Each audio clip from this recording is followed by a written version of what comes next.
เว้าเรื่องขององคุลิมานในสมัยหนึ่งนะเพิ่นเกิดเป็นยักษ์ต้นเรื่องมีพระโพธิสัตว์เขาเป็นมักเป็นกษัตริย์ได้เสวยชาติเป็นกษัตริย์ในเมืองหนึ่งก็ได้มักเข้าไปหาล่าสัตว์หรือว่าเป็นกีฬาในการฆ่าสัตว์ในเมืองหนึ่งก็ได้ข่าวว่ามีละมั่งเผือกอยู่ในป่าอุทยานหนึ่งก็ได้เข้าไปเพื่อว่าสิล่ามาเพราะว่าละมั่งเผือกตัวนี้ไผไปก็บ่ได้ไปฆ่าจังได๋ก็บ่ได้พระโพธิสัตว์นี่ก็เลยไปเป็นพระราชาก็เลยเข้าไปในล่าได้เห็นละมั่งตัวนี้กำลังยืนหากินอยู่เพิ่นก็ได้ยิงธนูไปกำลังสิยิงธนูไปตอนละมั่งตัวนี้ก็เกิดนอนลงสลบก่อนพอดีถูกจองกับจังหวะที่พระราชายิงธนูไปก็เลยพระราชาไม่คิดว่ามันละมั่งตายยิงถึงละมั่งตายพอไปฮอดแล้วไปฮอดใกล้ๆละมั่งเกิงกระดูกแล่นนี้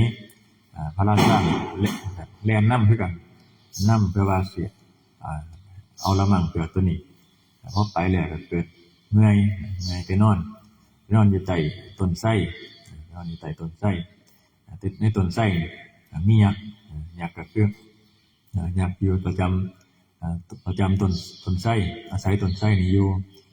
ก็เลยสิกินพระราชาก็เลยว่าสิกินพระราชาเลยว่าด้วยความฉลาดหรือว่าไหวพริบเลยว่าสิหาคนมาให้ว่าซั่นเพราะว่าเจ้าของนี่เป็นพระราชาหาพวกนักโทษหรือว่าคนทำผิดเอามาให้กินมันพอเป็นจังซี่แล้วยักษ์ก็เลยตกลงว่าปล่อยพระราชาไปพอปล่อยไปแล้วพระราชานั่นก็หาคนที่ทำผิดที่เอามาลงโทษก็เลยส่งไปให้คนส่งไปทุกมื้อจนคนทำผิดนี่เบิดเรื่องสิเบิดแล้วเพิ่นก็เลยประกาศหาคนสิไปปราบยักษ์ตัวนี้ก็มีมนุษย์คนหนึงเพิ่นก็เลี้ยงแม่อยู่แต่ว่าเป็นคนยากจนบ่มีเงินมีทองบ่ได้ร่ำรวยแต่ว่าก็เลี้ยงแม่เพิ่นก็เลยอาศัยสละตนเองสิจะไปปราบยักษ์ตัวนั้นเพื่อว่าสิได้ทรัพย์มาให้แม่อยู่เพื่อว่าสิได้อยู่สุขสบายเพิ่นก็เลยตัดสินใจไป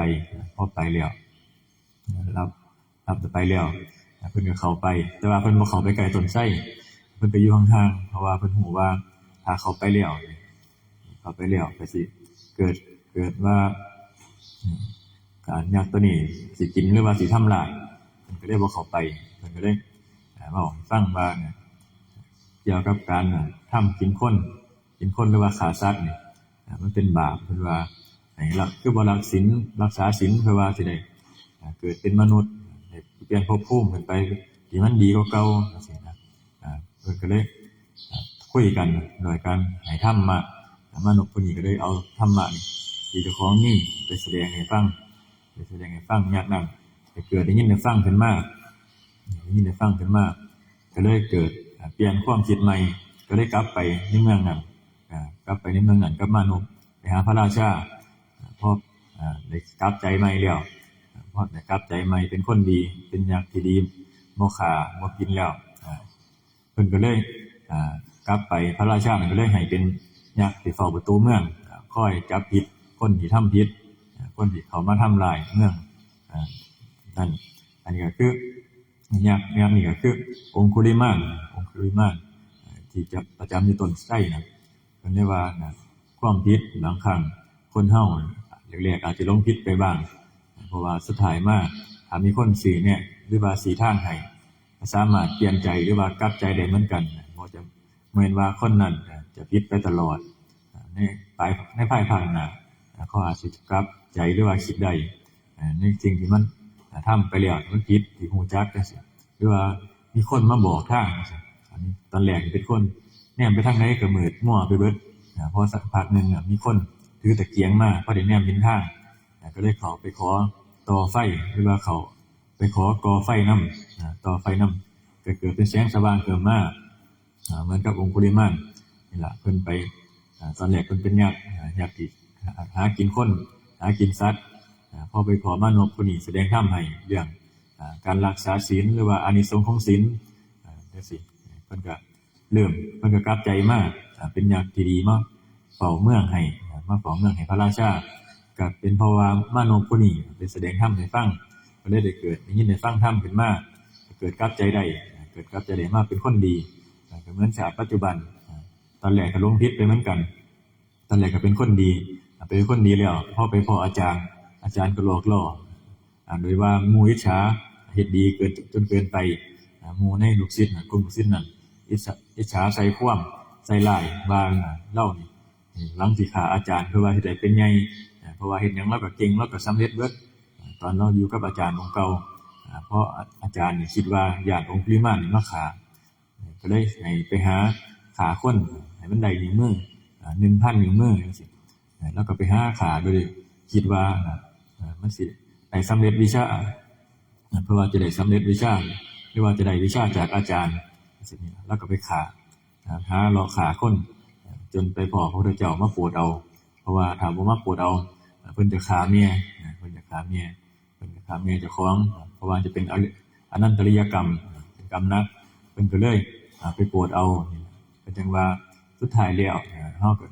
สามารถแก้ไขได้ในอดีตที่ผ่านมา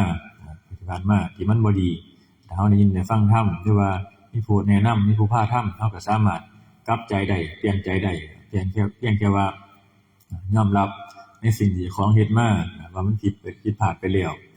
เริ่มต้นด้วยการแก้ไขปรับปรุงเจ้าของใหม่อันนี้ก็คือกันเหมือนกับองคุลิมานเพิ่นก็ปรับปรุงใหม่เพียงได้ยินได้ฟังธรรมจากพระพุทธเจ้าแล้วเพิ่นก็ได้บรรลุธรรมก็ได้กลับกลายเป็นพระอรหันต์องค์หนึ่งเป็นพระอรหันต์เพิ่มอีกมาจากคนนี่เป็นคนเลวร้ายฆ่าคนเป็นคนเลวร้ายให้เห็นก็ย้านจนว่าจนได้มีคาถาออกลูกให้สิออกลูกเพิ่นเอาคาถาของเพิ่นที่เพิ่นเว้าขึ้นมาที่เฮาสวดยะโตหังภคินิอริยายะชาติยาชาโตที่เฮาสวดส่วนมากเพิ่นสิเอาไปเฮ็ดน้ำมนต์หรือว่าเอาไปสวดหรือว่าให้ออกลูกง่ายบทนี้ผู้ใดเห็นเพิ่นว่าแต่ว่าก็บ่ฮู้จักดอกบ่เคยใช้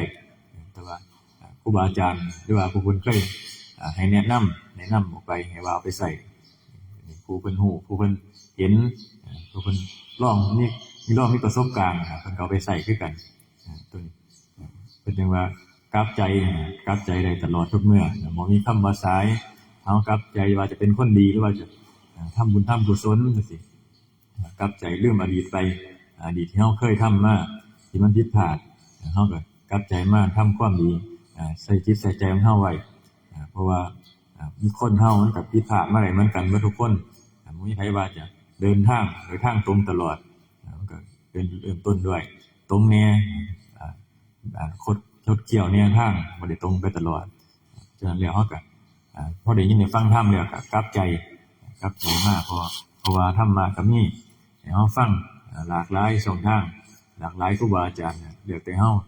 เลือกฟังเอาตามจริตนิสัยเจ้าของทุกองค์เห็นองค์ใดที่สอนประเด็นทางที่เป็นทางที่พ้นทุกข์เฮาก็นำมาฟังแล้วก็นำเอามาปฏิบัติเพื่อว่าเฮาจะได้มีความหรือว่ามีเครื่องอยู่ในจิตในใจของเฮาเพื่อว่าให้ลืมอดีตไปที่มันเลวร้ายหรือว่าที่มันทุกข์ยากลำบากหรือว่าที่เคยกระทำผิดมาสิ่งนี้ล่ะเพิ่นจึงว่าให้ลืมไปการสิลืมได้ก็ด้วยการบ่กลับไปคิดก็คือการกลับเข้ามาอยู่ในลมหายใจของเฮาอยู่ในอุณโลมของเฮาอยู่ในการภาวนาสิเฮ็ดให้เฮาลืมสิ่งที่เฮาทำผิดหรือว่าสิ่งที่เฮากระทำมาไว้เพราะว่าเฮาบ่กลับไปคิดเฮาอยู่แต่กับลมอยู่กับอุณโลมอยู่ความรู้สึกในกายของเฮาสิ่งเหล่านี้ก็สิก็บ่กลับไปคิดในสิ่งอดีตบ่กลับไปคิดในสิ่งอดีตที่มันสิทำผิดมันสิบ่ลือขึ้นมาเพราะว่ามันผ่านไปแล้วมันสิอยู่กับปัจจุบันพอเฮาอยู่กับปัจจุบันแล้วความทุกข์มันก็สิบ่เกิดขึ้นมาในจิตในใจของเฮาเป็นสอนให้เฮากลับเข้ามาอยู่ในความรู้สึกของกายอดีตผ่านมาแล้วทิ่มมันไปอนาคตมันยังมาบ่ฮอด อย่าไปคิดถึงอย่าไปเพ้อฝันมันก็อยู่กับปัจจุบันเอาซ้ำนี่ละสาธุ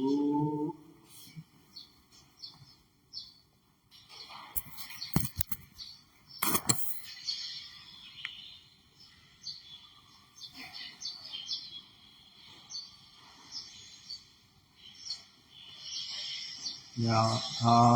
วาลิวหาภูราปาริภูเรนติสากาลัง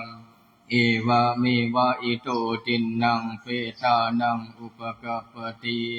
อิจิตังปฏิตังตุมหังคิปะเมวะสมิสันตุสัพเพภูเรนตุสังกัปปา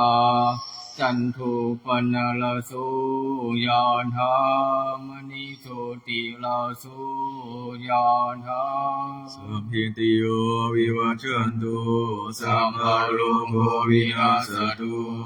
มาเตภวัตวันตรายโยสุขิติกายุโกภวะอาภิวาทนาสิริสานิจังวุฒาปัจจายโน